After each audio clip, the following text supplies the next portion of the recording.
Elton, tani pak po themi nga raporti që përmendu dhe ju Egli Gjesti. Egli, i pyetur nga moderatori Ledion Liço, tha që unë kam takuar Gjestin jashtë, kemi folur, por a pat ndonjë moment, po themi një lloj ftohtësie mes kësaj që thoshte Egli dhe asaj që tha që e kam takuar, po themi, jemi njohur jashtë më shumë. Realiteti është krejt tjetër. Të gjithë e di, realiteti që është ndryshe pas daljes së Big Brotherit, është një gjë që ja bën mu tashmë, nuk kam nevojë për asnjë koment, çdo gjë ka qenë lojë, ne kemi komentuar historikisht lojtarin. Nuk e kemi komentuar kurrë njeriu dhe për këtë dua ta cek patjetër. Për mua Egli Gjesti si vajzë, si djalë, domethënë janë dy njerëz që mund të jenë njerëz shumë të mirë, asë nuk i njohim, por në kuadër të lojës janë dy njerëz që kanë çeduar për mendimin tim në raport me njëri tjetrin. Më vjen keq që ka ndodhur ajo që ka ndodhur, më vjen keq që vazhdon edhe kërkohet të bëhet një normalizim i një marrëdhënie që nuk ka qenë normale. Nuk ka pse më Egli të fshihet pas gishtit të thotë, nuk ka asnjë marrëdhënie, është më e drejtë për atë se sa të vazhdoj të aludoj me këtë pjesën e kësaj. Që po ka një marrëdhënie, po juve nuk e shikoni.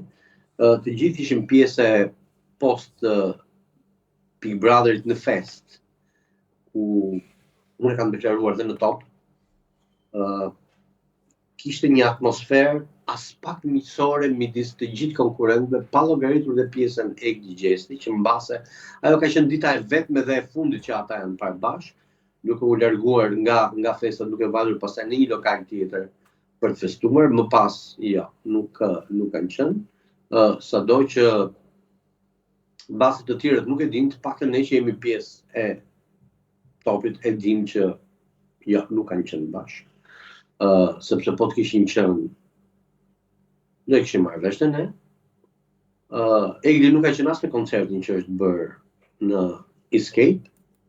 Ajo duke, po themi, e besueshme ajo që thaj që s'kam qenë për shkak të angazhimeve të mia. Cilat janë angazhimet? Me që po më pyet, po të përgjigje me një pyetje, cilat janë angazhimet, se realisht është shumë shpejt për të folur për angazhime.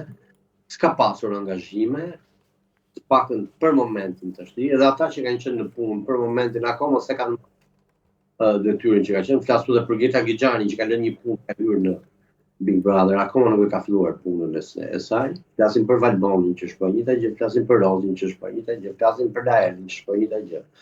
Që mos të fshihem pas gishtit duke bërë këtë gjë. Shpresoj shumë që Egli të rimarrë veten dhe shpresoj shumë të heqë dorë nga disa deklarata të tipit sikur takon njerëz në korridorët të Top Channelit dhe e cilësojnë atë si diva, duke i kërkuar ndihmë për deklaratat e thëna që janë deklarata të vërteta. Asnjë nuk ka takuar në korridorët e Top Channelit. Flas këtu për deklaratën që më është ka aluduar, sikur më ka takuar më. Unë jam personi që realisht ka deklaruar pjesën e të asaj që flitej, po, ky prapë është gabimi i Eglit, sepse Egli, familjarëve të Eglit, aso kohë i është dhënë mundësia për të sqaruar dy nga thashëthemet më të shëmtuara që qarkullonin aso kohë në përrije. Njëra që ishte tentativa për vetvrasje dhe tjetra që ishte shkaku i abortit. Ajo që unë kam deklaruar ka qenë shumë e qartë. Flitet zërat e liq flasin për një abort ose një tentativë për vetvrasje. Më bën shumë përshtypje që asaj që është dukur më e rëndë pjesa e abortit, pjesa e vetvrasjes. Gjithsesi, punë e saj ka qenë një dorezë e hedhur personave që merreshin me rrjetet sociale të Eglit. Pasi asaj kohë ka qenë pjesa që unë kam pasur një blok nga faqja e saj për shkak të këshillave që her pas here jam munduar t'i jap pa të keq Eglit, faqes njerëzve që menaxhonin figurën e saj. Përgjigja ka qenë refuzuese, ka qenë arrogante, siç e kam deklaruar edhe këtu atëherë. Nuk është e vërtetë që unë e kam takuar Eglin nëpër korridorët e Kopçenullit, që ja kam mohuar këtë lajm, nuk e kam mohuar ndonjëherë këtë lajm, ja kam dhënë mundësinë familjarëve për ta mohuar këtë lajm. Dy lajme shumë të shëmtuara që kanë qarkulluar asa kohë. Nuk i kam thënë Eglit as pak që ti je një diva, diva është mamaja ime, e vetmja grua që unë njoh, diva nuk njoh në një diva tjetër në jetën time, apo të cilësoj për më tepër Eglit takon diva që nuk e di se përse duhet të quhet diva. Elton, ajo thaj që personi që ka bërë këto deklarata, pra ti ka qenë i detyruar për të bërë këto deklarata. Jo, absolutisht. Unë kam dëgjuar 2 deklarata të shëmtuara. Dhe unë kam marrë përsipër t'ja hedh në treg, t'ja servir, për t'i mohuar dhe për të thënë arsyeën e vërtet pse ka dalë Egli nga shtëpia. Pra ishte një farë ndihme që ti doje t'i bëj asaj. Urdhro? Pra ishte një farë ndihme që ti doje t'i bëj asaj. Nuk ishte ndihmë, unë kisha arritur një pikë që doja të vërtetoja disa gjëra. Kishin qarkullonin 3 versione zyrtare. Një version zyrtar ishte rëndimi i rënd psikologjik, smundja, le të themi viroza shumë e rëndë që kishte rënd, duke u bashkuar bashkë me gjendjen e rënduar psikologjike që ajo kishte nga ky raporti shumë i famshëm me Gjestin. Tjetra ishte tentativa për vetvrasje, duke marrë fshehurazi nga dhoma e rrëfimit, prap ishte prapë një nga lajmet që qarkullonte, ku thuhej që kishte marrë ilaçet për t'i pyetur të tëra me tentativën për të kryer një vetvrasje, dhe tjetra që ishte akoma dhe më e pabesueshme, që ishte pjesa e shtatzanisë, daljes dhe të bërjes së një aborti. Janë lajmi i parë që ka qenë lajmi zyrtar, të paktën me atë që unë di, dhe 2 të tjerat ishin thashë themet që qarkullonin nëpër korridore gazetarash dhe faktikisht për herë të parë po e deklaroj. Këto kanë qenë lajme të ardhura nga gazetarë nga Prishtina. Dhe unë nuk kam qenë i detyruar, unë kam qenë i kontaktuar nga këto gazetarë, ku fliteshe shumë qartë dhe thuheshe, qarkullojnë fjalë në mediumet kosovare, që Egli Tako është aftëzanë dhe ka dalë për të abortuar. Ishin ca lajme që nuk kishin dalë nga Top Channel. Lajme që kishin ardhur nga përtej kufirit tonë dhe që kërkonin një përgjigje. Mua më duken lajme shumë të shëmtuara dhe prandaj i kam deklaruar atëherë për të dhënë mundësinë e përgjigjëstrimit që s'ndodhi kurrë në fakt, po ndodhi vetëm një kapje e imja në finalen e Big Brother, që pse i ke deklaruar, dhe aty kam thënë që to janë lajme që unë kam serviur që ju ti përgënjështroni, po jo Egli, familjarët e saj. Eltona, e çuditshme ishte në fakt edhe pjesa që Egli sqaroi se pse nuk, po themi, kishte hequr follow-on nga Instagrami motrës së Gjestit.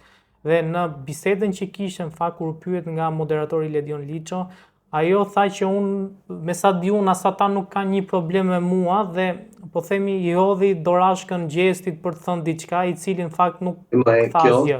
Kjo është shpreha Birë Selmani nënës këtë çaj më parë.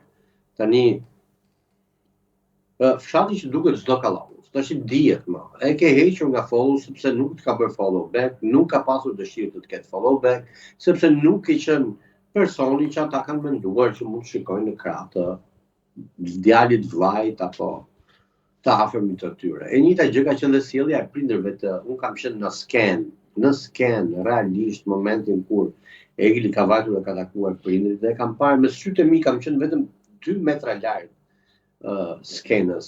Ajo skena duket shumë e madhe në ekran, po nuk është aq e madhe, maksimumi është diku 10 metra dhe ti mund të jesh shumë afër kudo që të jesh.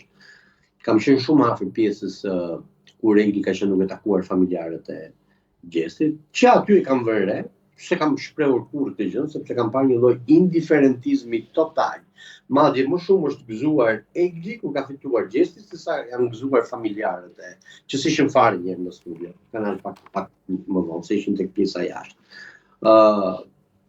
E kam deklaruar edhe atë pjesën tjetër që se kam kuptuar kurrë të gëzimin kaq të madh të fitimit të një reality show, të një njeriu që ty realisht të ka dhënuar psikologjikisht, drejt që ta haj, pranohet po apo jo, e vërteta kjo është. Dhe aty kam vërtetuar që sindroma e Stockholmit po ekzistoka realisht. Nuk isha parë kur një njeri që të festonte aq shumë për dhunusin e saj psikologjik. E bukur apo jo, e shëmtuar apo jo. Kjo është e vërteta dhe kam përshtypjen jemi në një pikë që drejt ta haj, më mirë ta planojmë se sa të vazhdojmë të themi dhe të shesim vetëm për një njeri që shikon se unë kështu di të dashuroj. Jo, nuk e besoj këtë gjë, nuk e besoj që një vajzë me atë intelekt të di të dashuroj ashtu, nuk e besoj që një vajzë me atë formim, me atë karakter të di të dashuroj ashtu. Më vjen shumë keq që Egli nuk e gjen forcën për të rikthyer ajo Egli që ka qenë ditët e para kur ajo ka hyrë, kur mua realisht më ka pëlqyer dhe e kam parë në dyshën e fundit midis Eglit edhe Rozanës. Më vjen shumë keq që ajo vazhdon të pranoj, të shitet si e dashura e një njeriu që nuk ka pëlqen kurrë.